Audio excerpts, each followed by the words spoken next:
Hi, I'm Senator Dave Cortese. Thank you to Kids in Common for hosting me at the annual summit and for your incredible work to improve the lives of all children across Santa Clara County. Together, we included child impact assessments on all action taken by the county to ensure every step we take protects the best interests of our children. Together, we adopted the county's Bill of Rights for children and youth to set in stone their essential and fundamental rights. And we formed the Santa Clara County Children's Agenda, a countywide support network dedicated to advocating on behalf of every child. The theme of this year's summit is Better Together. In times like this, we are constantly reminded that the actions of one person can have enormous ripple effects.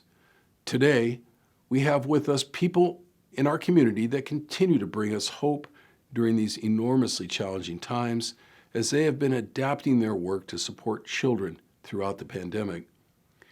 Many are on the front lines, committed to protecting the well-being of our youth at a time when they need it the most.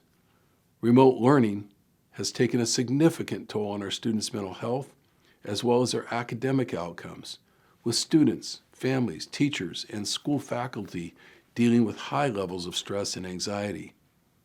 Calls to the California Youth Crisis Hotline have increased by 227% since the beginning of the pandemic, while mental health-related emergency room visits have increased by 24% for those aged 5 to 11 and 31% for those aged 12 to 17. With an understanding that what's best for the child is best for our entire community, as your state senator, I'm continuing to be guided by the principles laid out in our county's very own Bill of Rights for Children and Youth, identifying and providing new ways to meet the needs of our youth during these particularly unique times. Whether it be through partnerships between counties and local school systems, like our county's School Link Services program, to reach those students that are not yet able to access mental health services, or advocating for more sustainable, equitable, and better coordinated service strategies. This year, I've introduced several bills in the state legislature to provide support to our youth population.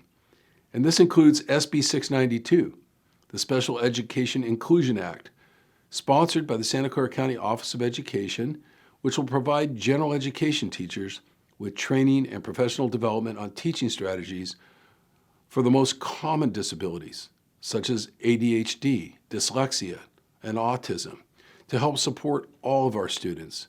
This bill will also encourage districts to create more inclusive opportunities for students with disabilities following practices that have been recognized for increasing graduation rates and academic performance.